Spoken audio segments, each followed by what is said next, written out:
Hello, everyone. Welcome to another episode of Comics Rant. And in this episode, I am your host, Arvin Bautista, and I work in the video game industry. I'm an animator, but I'm also a giant comic book nerd. Who isn't nowadays, right? In this episode, I'm going to talk about Henry Cavill. Henry Cavill, Superman. The news yesterday just came out that Cavill was not going to be Superman anymore after 10 years since 2013, I think, Man of Steel. And he expressed his disappointment in it, and I think a lot of fans are disappointed as well, including myself. So in this episode, what am I doing? I'm not quite sure what I'm doing, but I think I'm gonna try to work through and kind of grieve that Henry Cavill is not Superman anymore. I love all the Zack Snyder movies, and I love Henry Cavill as Superman. It was, I think my daughter was born on that same year that it came out. And I took her, I think when she was a little older, to this museum exhibit that they had that showed off all these Superman, paraphernalia, mostly comic book stuff. And it was fantastic. I loved the take that Zack Snyder and David Goyer and all the guys, Jeff Johns, all the guys that were involved in these movies, because it was a more modern take on Superman. I grew up with Christopher Reeve. I grew up reading Curt Swan, Superman, and I love that stuff. But that's then, so it was kind of crazy for me to see them approach all this stuff with Man of Steel in a modern light. This is my Blu-ray collection of all these movies, and Zack Snyder's Justice League. I mean, I'm kind of glad I can hold this in my hands. Batman vs Superman, Wonder Woman comes in on the scene in the movie universe, and of course Man of Steel. And Henry Cavill portrayed this very realistic version of Superman that definitely divided audiences, but I really loved its approach, and I loved that it had the focus on these father figures and his emotional ties to them, right, with Jor-El and Pa Kent, and of course Ma Kent is a big figure in there as well, and even in, I think more so in Batman vs Superman. Anyway, let's set these aside, and I have some comics that I pulled out. Excuse the mess. And, sorry, this comic I only have on digital. It's on DC Universe, so I didn't download this illegally. I don't do that stuff. And it's Superman Earth 1. I feel like this book was really a strong influence on Man of Steel. It's written by J. Michael Straczynski and Shane Davis, and it's from this comic book line where they kind of reboot the DC universe a bit, and these authors and artists can redefine this character the way they want to. And this Superman is a lot more, I guess you could say, more broody. I hate it when it's so negatively used to describe Man of Steel, but it makes sense. He's this adopted child that is still trying to figure out who he is, and he's an alien. He's got like heat vision coming out of his eyeballs. So it's cool because he leaves Smallville for Metropolis to try to figure himself out. And the art is pretty good. And the writing's great. I think the take is very fresh, he's an outsider. And yeah, of course he would be an outsider, right? Man of Steel is like that too. But he has these powers already here when we see him. And he knows how to use them, but he's not flying around like Superman, right? And in this version, it seems like he doesn't really hide himself, because he's playing football here and he's awesome at it, and he doesn't hide that. He doesn't try to hide that part of him. He, I think, applies for a job at Star Labs. I think he solves like this crazy equation. So he's super smart in this universe as well. He could basically do anything he wanted, right? Sorry if I'm flipping through this book too fast for you. He has his suit, but he doesn't use it. Right. I think he applies for a Daily Planet and gets rejected. Lois is there. And he meets him as well as Jimmy Olsen. And looks like kind of like more the whatchamacallit, wartime photographer version of Jimmy, with this cool little vest he's wearing here with all the pockets. Anyway, the plot of this is basically like Man of Steel. He tries to find himself. He goes to Metropolis. He doesn't really know his heritage. And we have flashbacks of how strange it was for him growing up. And it's an alien invasion story, which is a great way to start this off, I thought. Like, start off Man of Steel, because the sci-fi aspect of that movie is very, very prominent, right? Like, they upped it. It was more sci-fi than superhero. Yeah, it's Superman's in it, of course, but the alien invasion angle of it, I really loved. Anyway, so there's a lot of military here, and they've gotten like his ship, which reminds me of BVS, right? There's the Kryptonian ship and like this military compound. Anyway, the aliens here are not Kryptonians, the ones that invade. It's like a sister planet, I think, that's in the same region of the universe as Krypton was. So they're kind of like superpowered-ish, like. And I think, the Air Force comes in there to fight. I mean, it reminds me a lot of Man of Steel. But I think what I liked with Man of Steel is they made the alien force Kryptonian, which tightens up that story a little bit more. We get like flashbacks of Krypton dying and so on. Anyway, this was a huge influence, I feel, as a story to Man of Steel. Great book. If you love Man of Steel, highly recommend you to read this. If you hated Man of Steel, you probably should not read this. Anyway, so that's our connection here to modern DC. I have a few more books that I set aside that I wanted to look through. And I kind of ordered them in chronological order of my collecting. Well, I guess also when they were printed. I have two books here that I got from the Philippines that I just really, really loved and poured through. I mean, these are kind of worn down. I put them in little plastic bags to try not to stop them from aging so quickly. But this one's about the Sword of Superman. I mean, I love that about this book. It's a kind of a crazy story, but when God made the universe, the Sword of Superman existed without Superman yet. That's kind of crazy.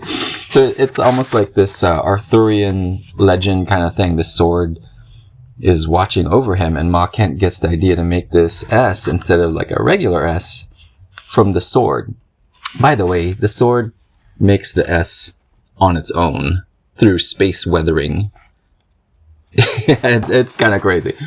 See, it's like even follows him on his rocket ship. It's more like it's watching him, I feel, guiding him to this day that this annual is going to get through. Sorry, this is Superman Annual number 10. Curt Swan draws it, and Elliot S. Maggin writes the story. He fights this alien guy named Mandius, who's got like these telekinetic powers, but also psychic powers, and Mandius convinces everybody else on Earth that Superman's like this kind of crazy, weird-looking alien that everybody gets disgusted with. And, Superman has a crisis of his, faith of protecting people, because everybody just runs away from him. Everybody hates him. Like, people are throwing things at him. They can't hurt him, but, obviously it hurts his feelings. That's what it comes out as. But he does the right thing. He chooses to still be Superman. Oh, that's some kind of truck is moving around there. It's okay, buddy. My dog, buddy. He's very protective.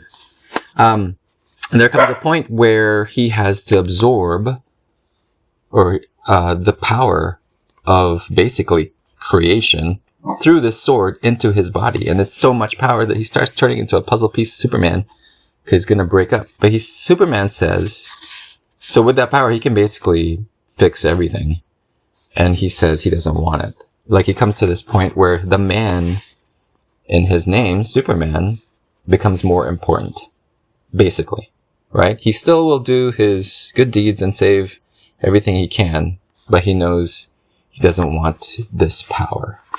And then there's like a flash forwards to the future, like the crazy future where this guy is telling the story of the Sword of Superman and how nobody can get it through these years and what he heard. And he heard his father's voice, literally, Jor-El's voice, that tells him that he did right and he did the right thing.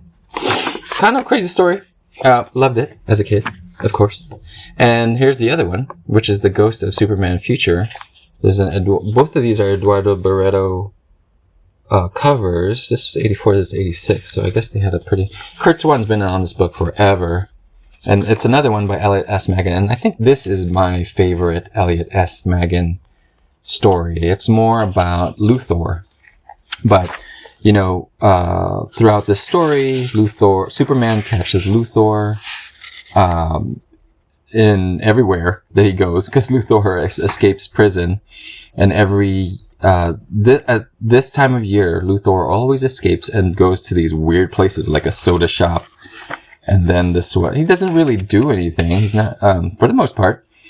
And then this one's a patent office. Well, this one, he deserved to be caught because he stole these fake blueprints.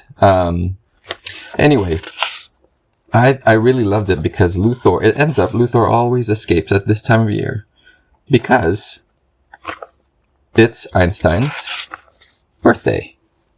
So he celebrates Einstein's birthday in his own way. I thought that was kind of cool. He actually saves this kid's life because he didn't want him to die on Einstein's birthday, of all days, of a thing that Luthor made. He did not want to be part of that. And I kind of liked that. I loved it as a kid, right? Like there was this kind of edge to Luthor that Superman and he could kind of connect with. Anyway, the second half, the next third of the last third of this story is, again, a flash forward to the future. Maybe there's like this theme that I'm loving as a kid. The Ghost of Superman Future. So apparently, with that story that we didn't see in the first half of the story, Superman goes back to the Fortress of Solitude, and there's a giant hologram of him as an old Superman standing over there, telling him not to capture Luthor, because this is an important day. He still, you know, it doesn't change whatever happened in the first story, but, you know, that's what old Superman knew how to do, and he knew he had to do it, and he sends this recording of it to the kid that Luthor saved way back when. Interesting story. I loved it. Reread it 5 billion times. I don't even remember how many. Anyway, so these are some of my earlier Superman comics. The one that really blew up for me was, of course, and everybody else, The Man of Steel by John Byrne. I don't have much of this collection left as my cousin totally pillaged my collection in the Philippines as my mom was trying to give away my comics because they were just sitting there when I went off to college. But John Byrne was the man. He was the artist of the 80s and 90s. Well, more 80s, I guess. And when he moved to DC, he rebooted Superman to kind of what he has been until the New 52, I think. And I loved it. It was just like, you know, origin story of Superman. He's weaker here. He has more, he expresses doubt, right? He's here. He came back to Smallville. He wanted to see his parents again because he wasn't sure that saving everybody was the right thing to do. They all wanted a piece of me, right? And a lot of this stuff are like themes and story points that Henry Cavill Superman goes through, from Man of Steel to BVS to Justice League. Here's another one with a Bizarro reboot, and that was cool too. We'll just flip through this quick. Ooh, mask. it was a good take. He was like a clone that Lex Luthor was trying to make that kept breaking down. This is getting old. My pages are all so yellowed. Not to worry. I'm gonna buy myself a copy of the compilation of this for Christmas. And this one is one of my favorite Batman Superman team ups. It's by Steve Rude, written by Dave Gibbons, and it just looks great. I think Jeff Loeb does a similar storytelling device here later in his run of Batman Superman, where he tries to show this parallel between Batman and Superman. So in the beginning here, it's a shot of Gotham. Batman does his thing, fights crime his way, right? And next one is a shot of Metropolis. Superman does his thing, fights crime his way, and their arch nemesis is to blame. It all revolves around an orphanage right in between Metropolis and Gotham City, and I think that kind of is like how BVS, Metropolis and Gotham are kind of pretty close to each other. Not that close in this one, but definitely, within distance. And I mean, these are beautiful. Very classic style. Superman, Steve Rude, just slick. Storytelling is crazy. The layouts are so great. Yeah, a very good team up. If you can find it, read it. It's great. Spoilers, they beat the bad guys. But this is at the era of Byrne, where Batman and Superman aren't exactly pals. They don't completely hate each other, but they know they kind of operate different. But by the end, where Steve Rude set up that parallel with Superman and Batman doing their own way, doing their own thing, crime fighting, they kind of take away some of the crime fighting techniques from each other, right? Here's creepy Superman kind of just giving Luthor the evil eye. And then here's Batman having a little comedy with Joker as he takes him down. So it was nice to see that they were like rubbing off of each other. Next one is Superman for All Seasons by Jeff Loeb and Tim Sale. And I know everybody loves them for Long Halloween and, all that Batman stuff, but I think this is my favorite work that they did. And it's mostly, I'm not actually like a giant fan of both of these creators' work. They are really good, but I think, I didn't really get into them until this book. And I loved how Tim Sale depicted Smallville. And all the story stuff that's happening in Smallville is just really good. It's just fantastic work, tornadoes, Superman.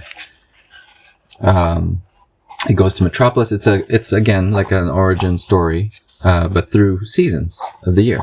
So winter, spring, summer, and fall. And he gets to Metropolis. I mean, I love these like giant splash pages, double page spreads that Tim Sale is doing. Just all throughout the book, and characterization.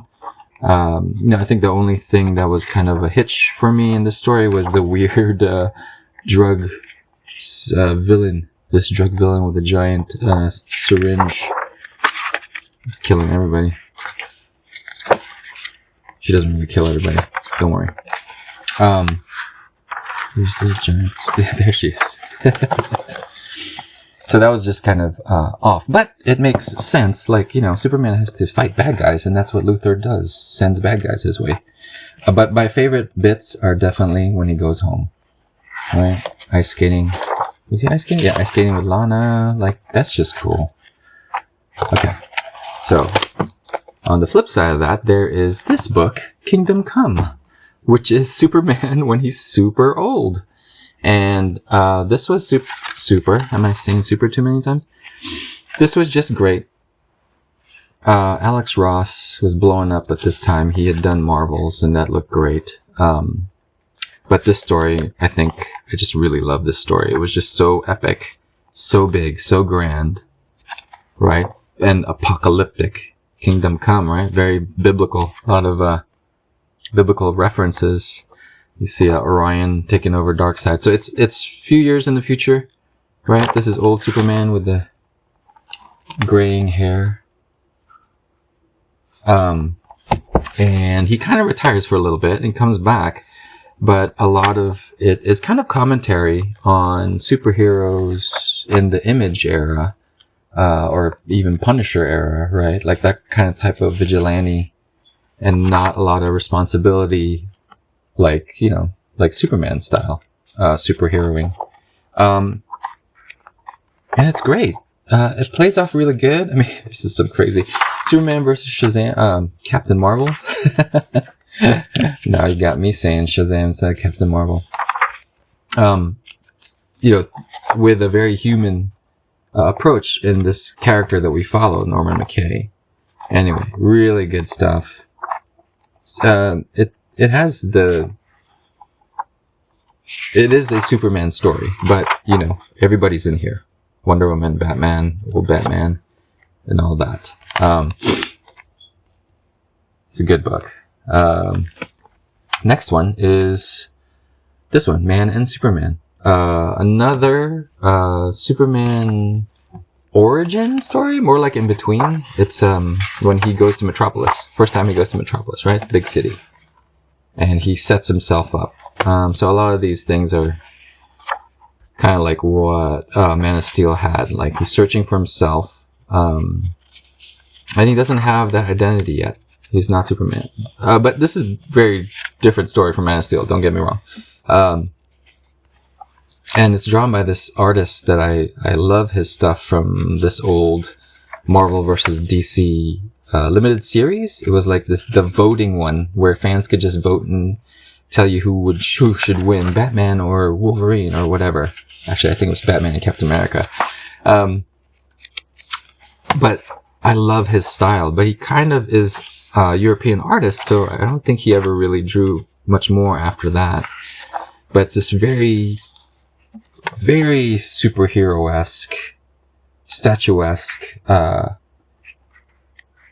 characters, anatomy, poses, super dynamic, right? I mean, this stuff is just awesome. The story is about Clark. There's not much Superman in here until later. Another good story, by the way, if you want recommendations for Superman stuff. A lot of cool background art, the sketches, the inking and process. So super fun. And the last one, sorry, I got the sniffles. It's cold nowadays. Is the artist behind Superman, the Joe Shuster story. One of my favorite Superman books.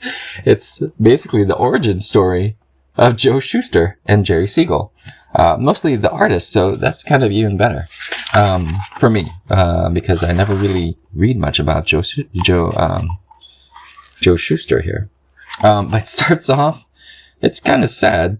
It starts off that he's like sleeping in the park bench because I think he ends up not having a lot of money. You know, and this cop, this part is true. There's some of it is made up, of course, to make the story like flow and kind of nice. And there's some things that are edited. But for the most part, Joe Shuster was living off of park benches, and a cop did like rouse him awake. But that's how they bookend this. So he wakes up and then he tells the cop his story. From how they created, how he met Jerry Siegel and all this kind of stuff. If you want to know that history. The art is fantastic by Thomas Campy, I believe. Julian Voloj is the guy who wrote it. Or I guess like did the story and all that kind of stuff. And Thomas Campy was the one that drew it. I follow the guy on Twitter and he's just really good. But anyway, so this is like their history together, making Superman, how they got the models, to them getting screwed over, basically, by National Comics, DC Comics back in the day. It even draws like connections to how those people that are running National Comics were part related to some organized crime. Anyway, they got screwed over, and it's very sad, right? It becomes inspirational towards the end, and just like in real life, right? I think Joe Shuster was losing his vision early in his career, like at least early on enough, right? So that was kind of sad. And for a long time, he was poor. They were poor. The guys who made Superman were poor. It's kind of crazy. And it took so long. Like, when was Superman made? 1938 or something like that? Video in 3, and it wasn't until the Christopher Reeve movie. Hello, everybody. Were they able to get leverage and Hello, everybody. sue Welcome to another DC episode of Comics to Rant. get My name is back Arvin some Bautista, kind of money, some kind of and I'm your compensation host, and today for their we are creation? gonna talk And it about was kind of George led by Perez. Neil Adams and I forget who else George the other Perez was a person very was, but giant and a lot of people, influence just on basically my, people from the industry just artistic that wanted to tastes, really. support Jerry Siegel and so Joe Shuster. I kind of came across his art a little differently than everybody. It's kind of sad. I grew up in the I'm Philippines, glad, and I was around by the time 10, this rolled I along, think, they were able when I to started have seeing his stuff a bigger, at my cousin's house in the Philippines. Soapbox, a bigger with pedestal, a bigger platform for them to kind of say, "Hey, this is wrong." And that is Jerry Siegel and Joe Shuster should have some kind of compensation for their creation that all of America enjoys all the time. And his career afterwards, and he does. Followed. He gets it back. And I I didn't think have the a lot last of part money here is like all growing up. So this the books I had when access Jerry to would Siegel, be from I think, sent out a local bookstore that were basically. And these are reprints, all or like the the comic secondhand This is magazine the manifesto right here, saying like stores, like Book Sale and Bookazine. basically This DC was sucks. a long time ago. I the think comic Book Sale's still industry around. I don't think is Bookazine sapping is everybody's in the creativity. Philippines. And Anyway, just so I selling would them go cheap, over to my selling them cousin's short. house and borrow his But copies. everybody was and part of that this. guy, Everybody in the comic my cousin, industry. is a super collector. The so big he hitters. was, I think, the first time I ever saw there you like go. bags and boards Smacking for comic Warner books Brothers was at his in the place. face, which And I kind of learned It's my a good way to wrap up this part of the episode, because someone needs to smack Warner Brothers in the face with if they're handling gonna comic go books of through him. I'm actually not much of a as collector Superman. anymore. Or In any case, I never really was. In I any never really case, sorry, sold I'm, stuff to make keep money far away and from the mic try here. to keep them all. In any mint and case, I have hope them you graded. enjoyed this But I did learn. episode. I kind of just had to work through my grief. Pretty sad that Henry Cavill will not be Superman anymore. But I'm glad that we got this out of him, right? I mean, this is some epic stuff here, just by itself. I wish there were more. Hopefully Mr. Cavill gets some great roles in the future. I really loved him in Man from U.N.C.L.E. And come on now, Mission Impossible. That's some crazy stuff, right? The Witcher. So more power to him. Just as disappointed as he is, I am just as disappointed as he is that Warner Brothers did not move on with him as Superman. Anyway, that's it for this section. I will see you in the drawing portion next.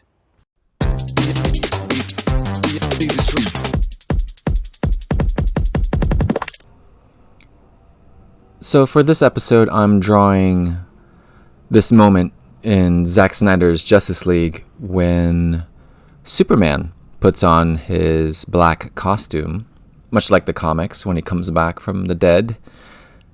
And he has a moment where it's very similar to his first flight in the Man of Steel movie. And it's a good wrap up to his arc, I feel. There's not a lot of Superman in Zack Snyder's Justice League, but what you see and what I get, since I'm a big Superman fan, is a lot. It's a good amount. That is to say, like it really wraps up all his stuff together and puts it all together. I wish there was more because I'm a Superman fan, but I think it was great that he played more like as a story point, right? That's the whole reason why Bruce brings these people together and why the Justice League gets together. And of course, there's a big bad to fight, yes, but it was in Bruce was inspired by Superman from Batman versus Superman. And the moment that I chose to draw was right before he flew off, and I just really love that scene. It's not like an action-packed scene, like a lot of the crazy action sequences going on in Justice League, but it's a good moment, and I think Superman has a lot of these in all the movies, in Man of Steel, and Batman vs Superman, and in Justice League. And I love the voiceover from Russell Crowe as Jor-El and Kevin Costner as Pa Kent as they overlapped as he's taking flight, or as he's getting ready to fly off. And I think what I really liked was that it seemed like it was a memory, but obviously it's not, because these things that they never said, or at least, we never heard them in the movies, but they're also like in a different place. And what I mean by that is, like, with Pa Kent, he was always trying to teach Clark the right things, but he didn't want to teach Clark how to think, right? Like, he wasn't like, you gotta do this, you gotta do this. He wanted Clark to question what he was doing, why he was doing certain things. Is it the right thing to do at the right time? There's a lot of this stuff that I think general audiences were just so confused, because in Richard Donner's Superman and in the comics, Pa Kent and Ma Kent just tell him, do good, son, just do the right thing, do good, go save people. Ma Kent goes as far as making him the costume, right? You got to be a superhero, you got to do this thing. And what I liked about Man of Steel and Batman vs Superman and Justice League, this whole arc of Superman, is that his parents enabled him to come to his own conclusion. Obviously, they want him to do good, but they do not at all try to push that on him, right? Like, they did know that this guy had like a lot of power and he had to be taught the right things, but it was nice that at the core, they really wanted Clark to be a person that decided on it, that came to his own conclusions. And I thought that was really powerful. Like, it threw me off too. But now that I'm a parent myself, it's a great lesson. I can really relate to the Kents in all these movies, and they're one of my favorite couples in this trilogy. What am I saying? They're just one of my favorite characters in this trilogy, because they're approached so realistically, and there was a lot of heart to them. And I don't know if people tell you there's no heart in any of these movies. They were so crucial. Anyway, I guess this is why it's called Comics Rant. So throughout the movies, Pa Kent is telling Clark to think for yourself. He's not really spelling it out for him. Jor-El kind of does spell it for him. Like, he says, you can save them, Cal. Even though his initial motivation for sending Clark there was really to kind of try to understand people, right? He wasn't making save them or anything like that. But in Man of Steel, he tells them to say, you can save them. But Pa Kent has always been, or you could say, like, he wasn't really spelling it out for Clark. But if you were paying attention to what Pa Kent is doing, his actions spoke loudly. Like, maybe like in the famous scene that everybody hates so much, when Clark says, like, should I just let him die? These kids in a school bus. Pa Kent actually says maybe. But people stop listening after that, apparently. But if you listen to what Pa Kent is saying, there are reasons for all these things, right? Like, he's trying to give Clark all the options, right? And making him think, like, you can't just go do something and not think there won't be any consequences. So Batman vs Superman has that too, with Pa Kent, with the story about the livestock that they had to save, and they saved it, but then in doing that, they kind of caused trouble in another part of town, another farm. And it's just great. It's like complicated stuff, and I really, really loved it. Anyway, okay, I just went on tangent again. What I was trying to say, like, by the time in Justice League, into this specific scene that I'm drawing here, Pa Kent actually says, "Fly, son, fly." Like, it was very decisive, right? And what I liked was that it felt like Clark was hearing his father's affirm him, right? Basically saying, yes, go, be Superman. Like, this is it. This is your time. You can fly now. When, like in Man of Steel, Pa Kent is teaching him to hide his powers and all that kind of stuff. This time, he actually tells him, go and fly. Fly, son, fly. Which is also great because in Straczynski's book, right, in Earth 1, Superman Earth 1, there's a line where he says, fly, Clark, fly. And I think that was expertly woven into Justice League to kind of be that capper. Like, this is it. This is it when he finally becomes the Superman we all know and love, right? Like, this is him. He's more sure of himself at this point. Anyway, that's why I picked this scene. And now on to my process. I love the amount of texture that is in Zack Snyder's movies. It's a lot of detail, but it never seems to really overwhelm. It's a lot of great looking detail too. So like with Superman's cape, you can see I started to try to do all these lines on it. I was trying to give it this texture that I could see in his movies with this cape. And even like, Superman's uniform has all that armor, like plating. I want to, that's on there to kind of give it like this nice, so that when light hits it, it catches it really nicely. And I really do love the blue that they choose for Superman, where it's not a bright comic book blue, which is fine if you want to do films that look like that, but I kind of like it when the colors aren't as so crazy in movies. I've started to enjoy that kind of aesthetic. I mean, I color things like crazy bright myself, but I do love that seeing like all these shades of colors within these subtleties in a lot of movies, a lot of modern movies actually. And the blue that Superman has on his uniform is great. And for this drawing, I remember being a little hesitant on drawing the S, that chest part of him where the S is.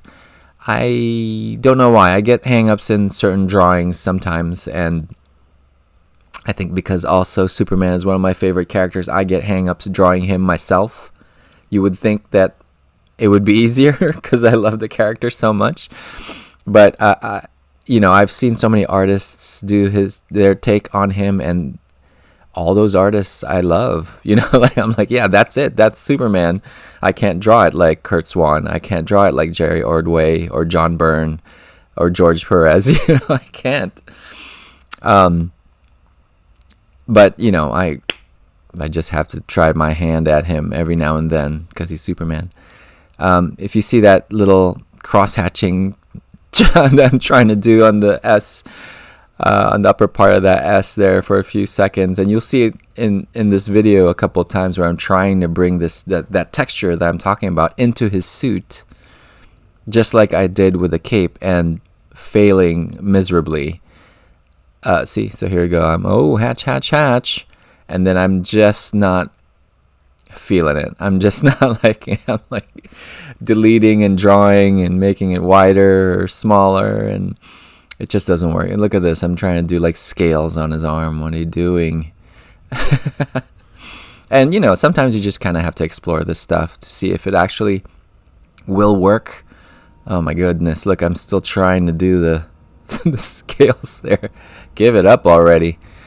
But it is fun to try to see. And I think that's how I kind of came to some of these drawings, just experimenting and having fun. And then finding out most of the things I'm doing is wrong. But that's okay. It might be wrong for this drawing, it might work for another drawing. So now I'm doing the color pass. I'm just laying down flat colors, and it's still the same technique I've been doing, which is just like a solid base color, a highlight, and a shadow. But in certain drawings, I will try to push things out and make a slightly different shade of the same color to either pop things out or to push them back. But I also know that none of these colors, definitely when I start, none of them are the final color at all, ever. I don't think I can ever lay down a color that confidently and know that's what I want. So usually I'm like on the hue saturation sliders of these digital programs and cheat my way.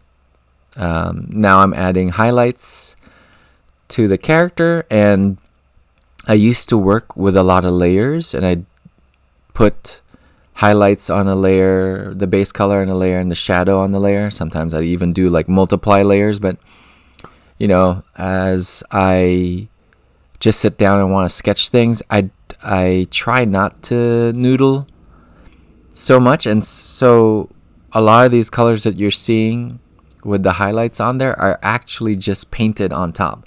I think other than the shine on his S, all the colors on his skin are actually just on top of each other. And then if I made a mistake, I'll just magic wand select it, adjust it, or like paint right over it. The background's a different layer, and in these drawings I've been trying to get a little bit more painterly. One of my favorite painters is Van Gogh, but you would not know it. Okay, maybe in his color choices, but I always want to try to get these painterly brushes in there. I'll see like other artists on Instagram and, you know, on ArtStation, and they'll do these cool digital brushes and have these strokes, and it's very expressive, very impressionistic, and I love that look. I can't pull it off. I cannot pull it off. So in this drawing, I'm trying to do it with the background, right? It's a little safer because I'm not going in there on my inking. And I'm failing many times, but it's okay. It's really fun to play with these brushes. And I'll kind of end up with something that I eventually will like, to kind of get it in there. I remember that scene. That scene was very nicely lit, and I remember enjoying that. And now I'm just adding final highlights.